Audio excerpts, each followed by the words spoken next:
Assalamualaikum warahmatullahi wabarakatuh. Perkenalkan, nama saya Syahrani dari Fakultas Ilmu Pendidikan Prodi PG PAUD Universitas Negeri Makassar, di mana saya akan menjelaskan tentang materi kegiatan belajar dan juga penataan kelas melalui video-video yang akan ditampilkan. Bagian A yaitu materi dan kegiatan belajar. Terdapat 5 materi belajar yang diperlukan anak usia dini untuk mengembangkan pengetahuan, sikap, perilaku, dan nilai. Berikut dikemukakan penjelasan tentang materi tersebut. Materi pertama yaitu matematika. Sejak kapan anak belajar matematika?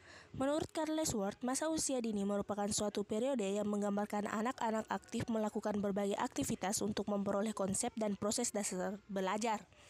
Berarti pada masa itu anak sudah mulai bermatematika. Contohnya ketika anak sudah pandai mengukur dan membandingkan sesuatu, maka anak telah melakukan kegiatan yang berkaitan dengan matematika. Adapun beberapa komponen dalam pelajaran matematika yaitu pertama penomoran dan perhitungan, kedua yaitu pengukuran terdiri dari atribut, unit, dan pengukuran atau yang berhubungan dengan pengukuran, ketiga yaitu geometri dan spasial, keempat yaitu pola meliputi segala sesuatu yang berhubungan dengan pola dan bentuk, dan kelima yaitu pengelolaan data dan peluang meliputi pengumpulan dan organisasi data, atau keterkaitan yang memasang-masangkan dan mengaitkan data dan peluang. Adapun 4 prinsip pembelajaran matematika yang perlu diperhatikan yaitu pertama, pengalaman langsung. Prinsip ini menekankan perlunya media atau benda konkret dalam kegiatan anak. Melalui benda-benda tersebut, anak dapat langsung menyentuh, memegang, membalik-balikan, menimbang, mengukur, mengumpulkan, dan menyelidiki benda tersebut, serta mengubah dan juga menghitung yang akhirnya akan membentuk pengalaman langsung. Kedua yaitu interaksi dengan orang lain. Prinsip interaksi dengan orang lain memberi kesempatan kepada anak untuk memahami hubungan informal, tanda-tanda intuitif ke dalam bahasa dan simbol matematika. Anak juga dapat mengidentifikasi hubungan yang dimilikinya dengan representasi fisik, gambar, grafik, simbol verbal, dan mental dari ide-ide matematis. Ketiga yaitu penggunaan bahasa. Prinsip penggunaan bahasa memberi kesempatan kepada anak untuk mendiskusikan pengalaman dengan anak lain atau gurunya secara lisan ataupun tulisan. Keempat yaitu refleksi. Belajar perlu memberi kesempatan kepada anak berpikir ada saat yang dapat digunakan untuk mengeksplorasi lebih jauh. Materi kedua yaitu sains. Pembelajaran sains untuk anak usia dini yang terinternalisasi dalam diri pada setiap individu mencakup 4 aspek perkembangan dalam proses pembelajaran, yaitu pengetahuan, kemampuan, perilaku, dan juga pemahaman nilai-nilai. Keempat aspek perkembangan tersebut harus dikembangkan secara bersamaan untuk memperoleh manfaat optimal dari kesadaran lingkungannya. Proses pembelajaran kesadaran lingkungan dapat dimulai dari anak usia dini dengan memperhatikan reaksi anak terhadap kejadian-kejadian di sekitar anak. Nah, apakah yang perlu dilakukan guru ketika mengajarkan sains kepada anak? Pendidik perlu mengajar anak untuk melakukan proses mengamati dan menduga sebagai proses berpikir ilmiah. Proses berpikir ilmiah dilakukan untuk meningkatkan dan menumbuhkan kesadaran lingkungan dan keterampilan berpikir ilmiah hingga mencapai keterampilan berpikir tingkat tinggi yang distimulasi melalui proses yaitu pengamatan, pengelompokan, pengukuran, menyimpulkan, perkiraan, penyelidikan, dan juga pemecahan masalah atau mengambil keputusan. Proses berpikir ilmiah yang dilakukan dalam bentuk memberikan pertimbangan-pertimbangan akan menghasilkan kesimpulan dalam bentuk mengubah fungsi bahan, komunikasi, mencatat dan mengorganisasikan data, dan juga dugaan atau membuat dugaan dalam kesimpulan awal. Materi ketiga yaitu bahasa. Sehubungan dengan kemampuan bahasa anak tersebut, ada 6 komponen keaksaraan bagi anak usia dini. Menurut Snow, Burns, and Griffin 1998, National Institute of Child Health and Human Development 2000.G 2002 yang harus dikembangkan yaitu pertama, peningkatan kosakata dan bahasa. Jumlah kosakata yang dimiliki anak sangat mendukung kemampuan komunikasi dan keaksaraan anak. Kedua, yaitu kesadaran bunyi. Kesadaran bunyi adalah kemampuan mendengar dan memahami perbedaan bunyi-bunyi atas bahasa yang diucapkan. Ketiga, huruf dan kata. Hal penting yang perlu dibangun pada anak adalah huruf merupakan simbol yang mewakili satu bunyi bahasa. Bila simbol-simbol ini disusun dengan cara tertentu, maka membentuk kata-kata dan kata-kata ini memiliki makna. 4. Yaitu pemahaman. Pemahaman anak terhadap huruf dan kata akan meningkatkan jika mereka diberi kesempatan mengenal huruf lebih dalam kehidupan sehari-hari. Pemaham sendiri adalah memahami makna bahasa, ucapan, dan juga tulisan.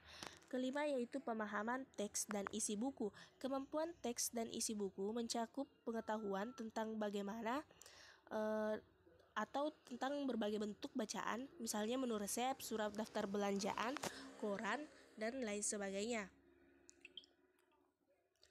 Keenam yaitu keaksaraan sebagai sumber yang menyenangkan. Mengenalkan pada anak bahwa keaksaraan memberi kesenangan itu penting, dan hal ini dapat dibangun dengan cara menyediakan bahan agar anak senang menulis dan membaca dengan suasana yang menarik.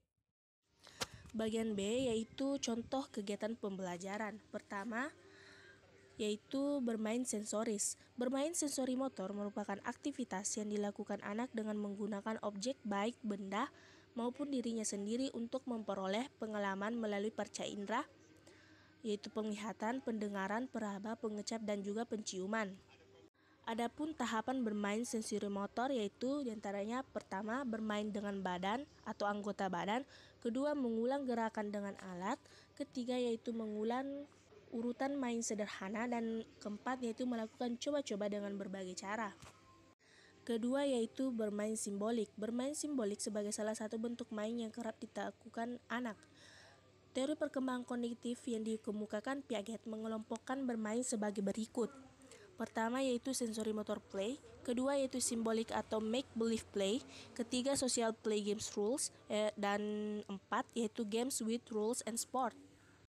Bermain simbolik sendiri dapat dilakukan dalam dua jenis, yaitu bermain simbolik mikro dan makro.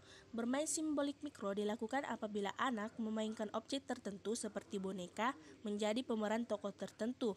Anak sebagai sutradara atau orang yang memainkan objek, misalnya mengatur cerita dan peran dari objek yang digunakan seperti boneka. Sedangkan bermain simbolik makro dilakukan apabila anak langsung berperan sebagai salah satu tokoh dalam cerita. Bermain simbolik makro juga menggunakan berbagai peralatan ataupun tanpa peralatan pendukung peran. Ketiga yaitu bermain pembangunan atau konstruktif.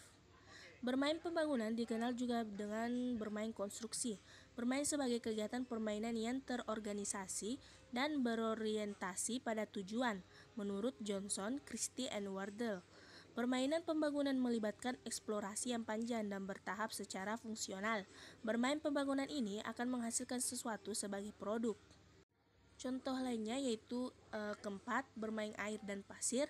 Kelima yaitu tas ajaib, atau membuat sebuah tas dan memasukkan macam-macam benda ke dalamnya. Bagian C yaitu kegiatan belajar dalam pembelajaran STEAM. Pendidikan STEAM meliputi materi sains, teknologi, engineering, art, dan matematika. Hal tersebut memperoleh perhatian besar dari para ahli dan peneliti, termasuk para ahli dalam peneliti pada PAUD. STEAM juga memberi peluang yang besar bagi guru PAUD untuk menggabungkan berbagai materi. Terdapat 5 prinsip dasar pembelajaran dengan pendidikan STEAM, yaitu pemecahan masalah, kolaboratif, pembelajaran terintegrasi, belajar langsung, dan juga belajar sensorik. Selanjutnya bagian terakhir yaitu bagian D, penataan kelas.